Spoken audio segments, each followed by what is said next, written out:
Azia. Azia.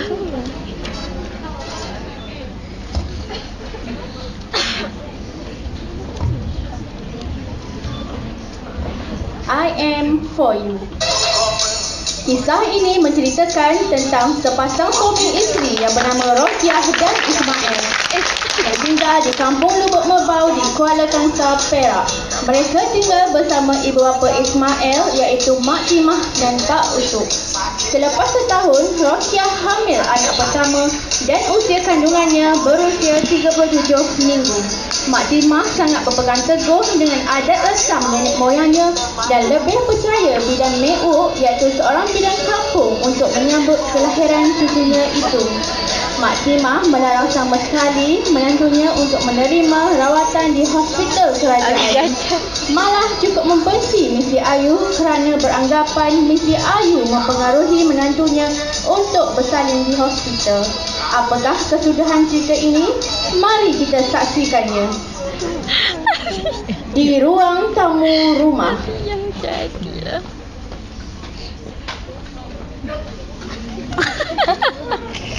Gio, lama benar aku tengok misi kamu tu hidup perut kamu tu Udah lupa kamu agak Tentah, udah hidup duli kamu tu lagi. Baik kamu pergi cek perut kamu dengan bidan Me'uk tu aja Mak ni tak habis dengar bidan Me'uk tu. Tiba-tiba kedengaran bunyi motor di luar rumah.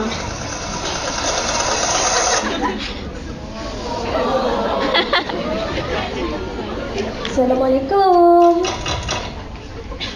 Assalamualaikum. Waalaikumsalam. Misi Ayu rupanya. Masuk dia. Panjang. Misi, jemputlah duduk. Rokiah apa khabar? Khabar baik, Misi. Ya, boleh pergi buku merah? Mari sini saya nak semak. Kejap ya. Kejap. Nah, ni dia Misi. Ya, ada masalah ke? Gerak anak macam mana? Ada catat dalam buku merah? Ada. Kia ada catat. Gerak anak pun okey. Baguslah tu.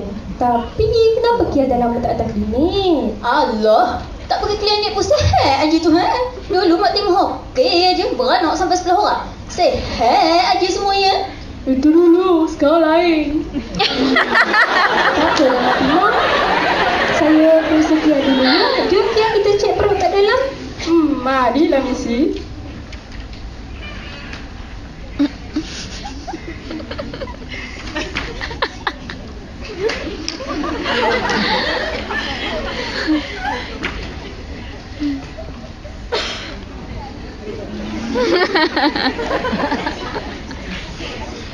Kia, hasil daripada pemeriksaan saya, darah tinggi Kia ni masih tinggi. Ianya berisiko mendapat sawan mengandung tau. Lagipun Kia ni mengandung anak sulung. Tak ada pengalaman lagi dalam melahirkan anak. Ya ke Misi? Jadi Kia kena buat apa? Sebelum pulang, Misi Ayu telah memberikan pendidikan kesihatan kepada Rokiah. Kia, ingat Kia ni ada darah tinggi. Jadi Kia kena banyak berehat tau. Kurangkan buat kerja-kerja berat. Lepas tu Kia kena jaga pemakanan Kia. Jangan makan makanan tinggi garam. Halah, dulu aku makan ikan masin. Garam tu kilo-kilo. Okey aja. Betul. Itu yang aku suka. Baiklah Kia. Nanti temu janjinya akan datang. Jangan lupa datang klinik ya. Takut apa-apa jadi nanti susah pula. Kalau sakit atau turun tanda-tanda bersalin dan tanda-tanda sawan, cepat-cepat panggil saya tahu. Okeylah Kia. Saya minta diri dululah ya.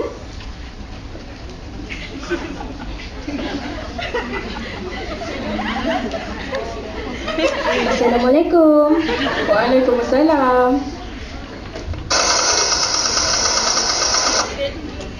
Di suatu petang di beranda rumah,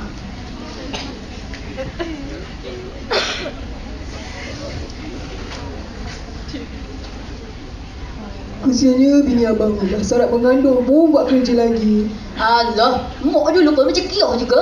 Dah syarat pun boleh aja buat kerja lagi. Mak kerja menunggu getah lagi tu. Tolong bawa kamu ni Itu dulu, sekarang lain. Awak ni ngam kamu aja kerja ni. Abang, tadi saya 2 kali tak datang klinik. Misi Ayu cakap Kia ni ada darah tinggi, kena beranak ke hospital. Beranak. Jangan mengada dia. Tu dan mak ni tak ada lagi yang beranak kat hospital tu. Semuanya beranak kat rumah. Semuanya okey je. Tiba-tiba kelihatan bidan mewok sedang berjalan di hadapan rumah. Panjang umur bidan mewok ni Wok. Ada ya pun masih bingung je. Meh. Jangan lupa saya dah tempah mewok ni. Nak sambut si Dukiah beranak nanti. Oh, dah cukup bulan Kia ni ya? Bodoh kamu ingat aku Timah. Maklumlah, aku ni dah tua. Adik lupa je manja. Kalau macam tu, bapak udah siap ke belum peralatan amalan nenek moyang kita tu? Udah, usahlah kamu risau Timah. Di dalam bilik Mael dan Kia. Abang tahu tak? 2-3 hari ni Kia rasa sakit kepala je. Hari ni pula masa Kia ni rasa kabur-kabur je. Pagi tadi pun Kia ada lawyer dah muntah je bang. Aduan Rokiah kepada Ismail telah menunjukkan Rokiah mengalami tanda-tanda impending eclampsia iaitu sakit kepala, kabur penglihatan, loya dan muntah. Bang, kalau macam ni, boleh tak Kia nak bersalin dekat hospital? Tak boleh lah saya. Kia macam lah tak kena dengan perangai mak tu macam mana.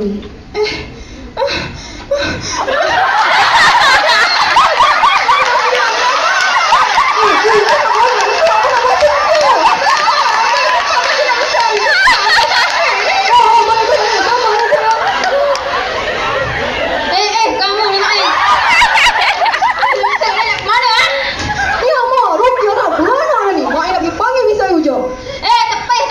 tak payah. Udah. Duduk sini, teman sikit dulu. Kau payah.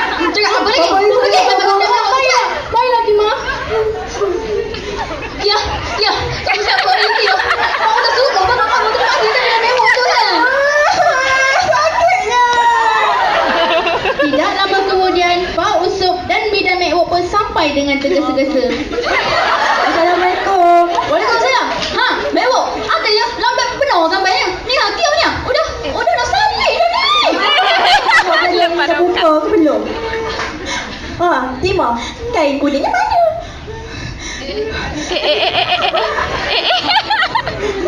Aduh. Payah benar. Lilin dah pasang ke belum? Buang kenapanya dah ada ke belum? Ada. Semuanya usul dah siapkan tu. Selepas bidan mewok melakukan pemeriksaan, Kia masih tidak menunjukkan progres labor dan kesakitan yang dialami oleh Kia semakin bertambah. Masa pun terus berlalu. Tik-tok. 2 jam kemudian. Tik-tok.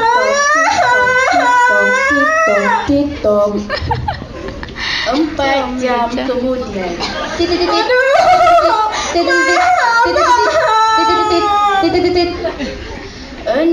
jam kemudian.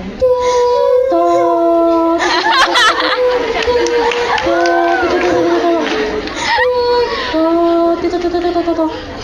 Sementara itu, di luar bilik, Ismail dan Pak Usup tidak senang duduk. Lalu, Ismail menyuarakan kegusaran hati kepada bapanya. Bapak, udah 12 jam Kia kat dalam tu. Hidup anak-anak lagi pun. Bapak berisau je kau ni. Saya panggil Miss Ayu tu lah bapak. Saya tak peduli dah. Kamu ni biar benar, Mak. Saya tak peduli. Saya nak pergi panggil juga. Mak, nanti dah, Mak.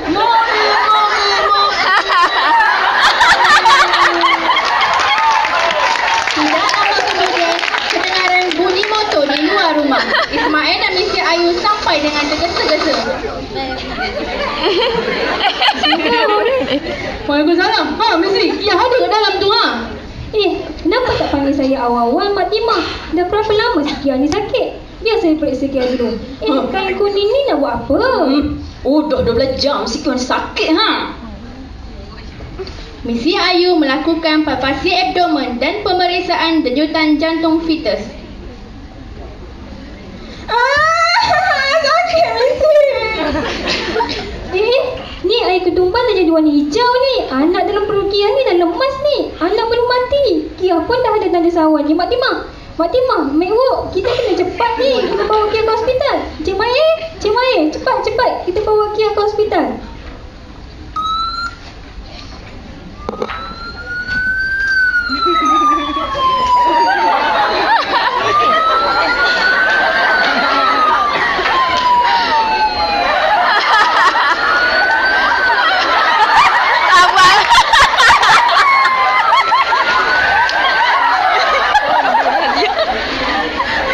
Rokiah dibawa ke hospital. Selepas pemeriksaan, doktor telah membuat keputusan Rokiah perlu dibedah dengan segera kerana Rokiah telah menunjukkan tanda-tanda mendapat sawan. Postnatal hari keempat selepas Rokiah dibenarkan pulang ke rumah. Cepat Allah Timah, Kia.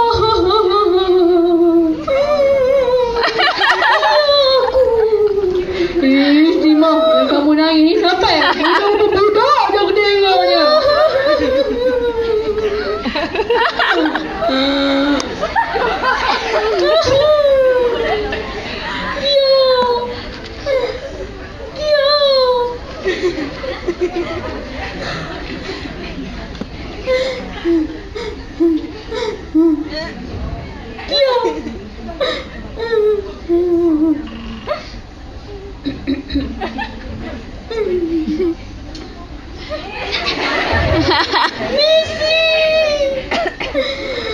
Missy, maafkan Mak Timah, Missy oi. Semua ni salah Mak Timah.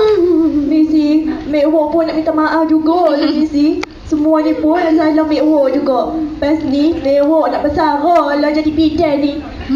Mak Timah, Mek Wok, syukur Alhamdulillah. Semuanya kan dah selamat. Tapi, kalau kita lambat bertindak hari tu, mungkin Kia dan bayinya tak dapat diselamatkan. Bagus juga ya ada Missy kat kampung kita ni ya. Banyak bantu. Mak Timah tahu tak, Kementerian Kesihatan ini dah sediakan pelbagai perkhidmatan komuniti, termasuklah penjagaan ibu hamil dan kanak-kanak. Oh, sekarang ni udahlah Mak Timah faham. Terima kasih banyak ya Missy. Sama-sama. Mak Timah, Mek Wok, dah lewat dah ni. Saya beransur dulu lah ya.